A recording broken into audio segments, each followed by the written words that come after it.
부활이 없다 하는 사두개인들이 그날 예수께 와서 물어 이르되 선생님이여 모세가 일렀으되 사람이 만일 자식이 없이 죽으면 그 동생이 그 아내에게 장가들어 형을 위하여 상속자를 세울지니라 하였나이다. 우리 중에 7형제가 있었는데 마지가 장가들었다가 죽어 상속자가 없으므로 그 아내를 그 동생에게 물려주고 그 둘째와 셋째로 7째까지 그렇게 하다가 최후에 그 여자도 죽었나이다. 그런즉 그들이 다 그를 취하였으니 부활 때에 7 중에 누구의 아내가 되리이까? 예수께서 대답하여 이르시되 너희가 성경도 하나님의 능력도 알지 못하는 거로 오해하였도다.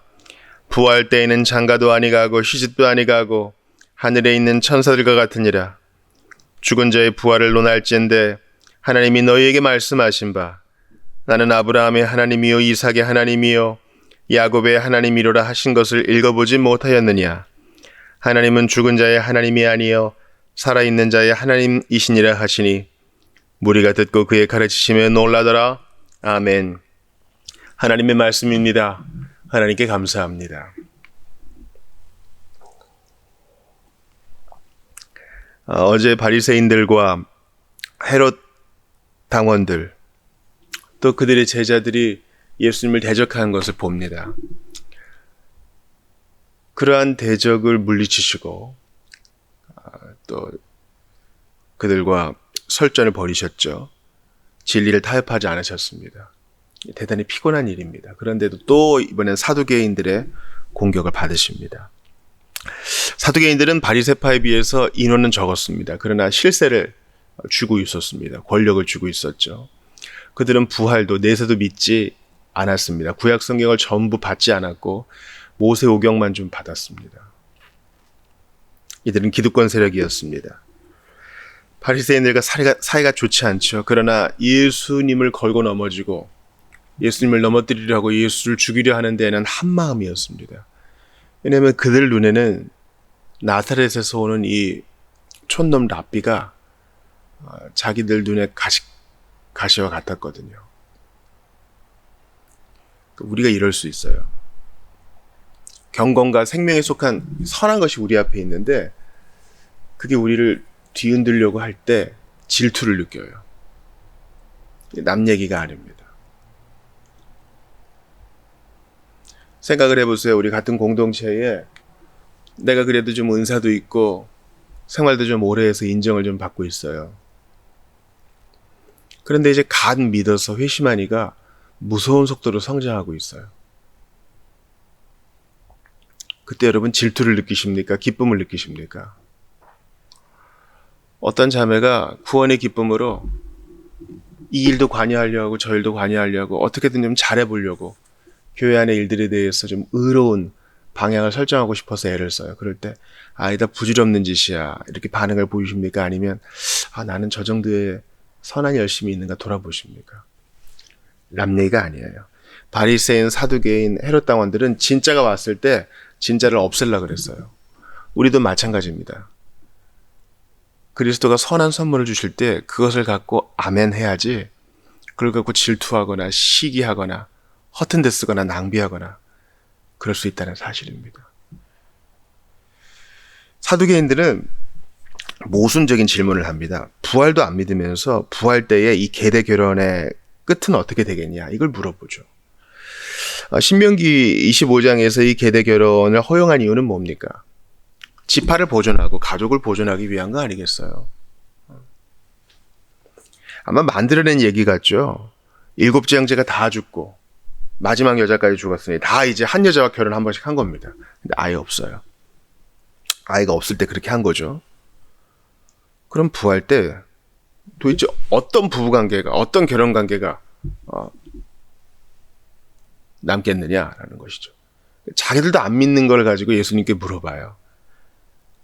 그러니까 이런 모순이 어디 있어요? 이런 어거지가 어디 있어요? 한번 걸려봐라 이런 거죠. 그때 예수님께서 알지 못하는 거로 오해했다. 성경도 모르고 하나님 능력도 모르니 오해하는 거지. 여러분 무지는 모든 오류의 원인입니다.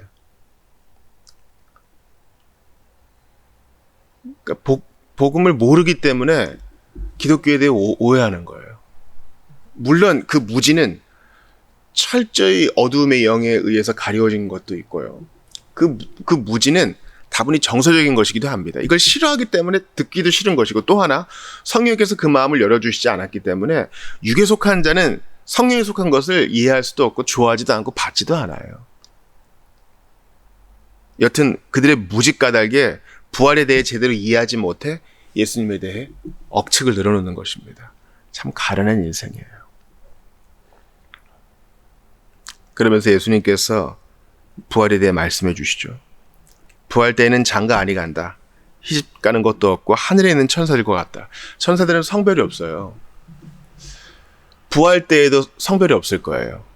우리가 그것을 어떻게 아냐면요. 예수께서, 하나님께서 천지를 창조하시고 결혼을 허락하실 때 목적이 무엇입니까? 경건한 자손을 낳게 하기 위해서 결혼을 허락하셨어요. 근데 부활 때에는 꽉 찬 택자들, 정해진 택자들이 모두 구원받을 것이기 때문에 그 수가 더 늘거나 줄지 않습니다.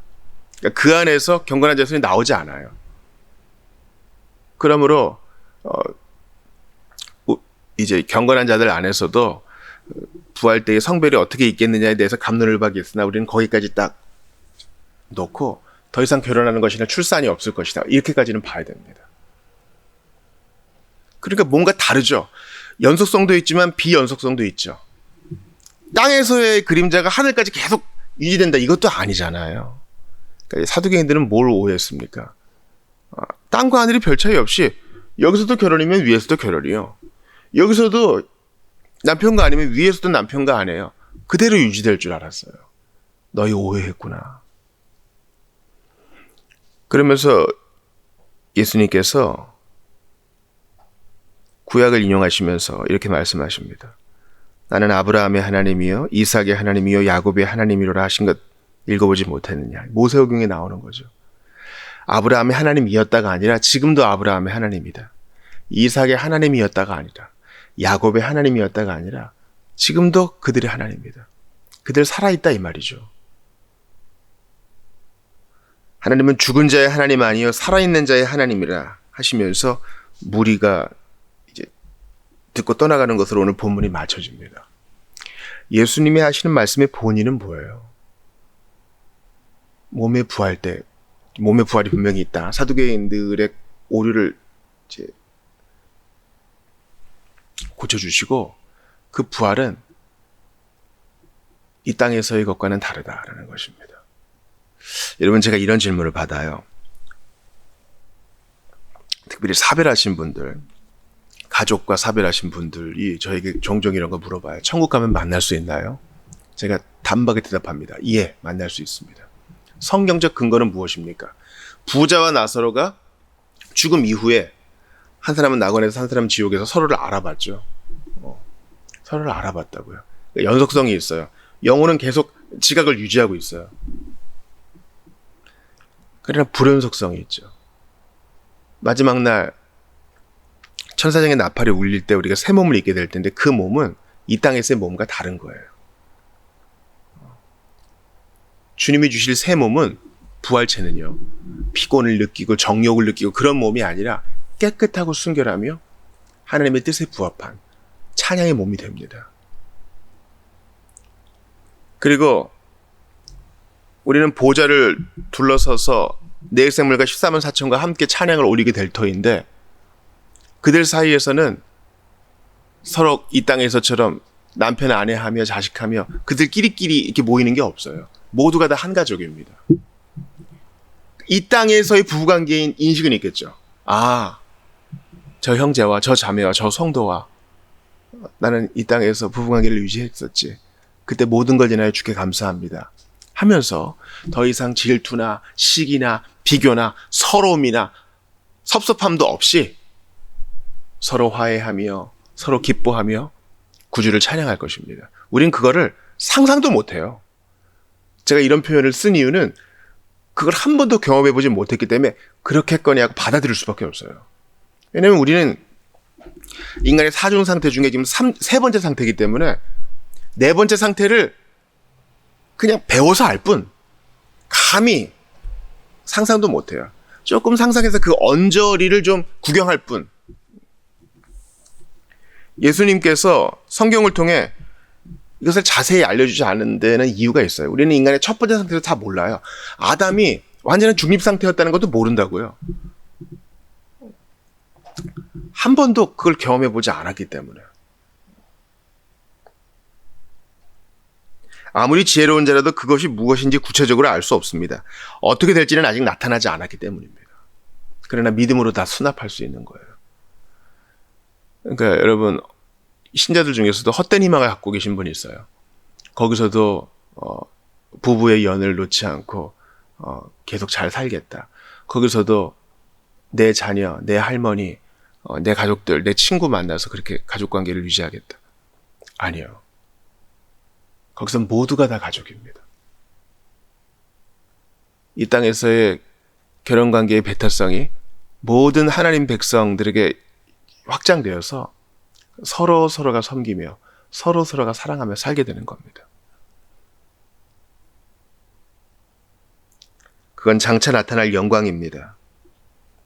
영혼의 분리, 육체의 부활, 영원한 복락, 불행에 대해 이야기를 하면 얼마 못 가서 곤란에 빠져요. 왜냐하면 주님께서 우리에게 여기까지다 하고 제동을 거시기 때문입니다. 우리에게 주신 정보가 없는데 계시의 커튼을 열어주신 것이 없는데 그거를 굳이 비집고 들어가서 알고자 하는 자들이 있어요. 특히 잘 들으세요. 천국 갔다 왔다는 사람들, 환상을 봤다는 사람들, 그것이 성경과 일치하지 않는 경우가 얼마나 많아요. 여러분 아시죠? 아시잖아요. 근데 그걸 성경보다 더 붙드는 자들이 있어요. 성경에서 천국에서 무슨 건물을 봤다더라, 누가 집 만나서 같이 있다더라. 아니요. 성경이 말한 거 넘어가지 마세요. 어둠에 속한 추리로는 우리의 대화를 유지할 수가 없습니다. 주께서 우리를 그것을 어둠 속에 남겨놓으셨어요. 이걸로 족하다. 요한계시록 보세요. 정확하게 안 가르쳐줘요. 근데 우리는 거기서 지복을 누리게 될 거예요.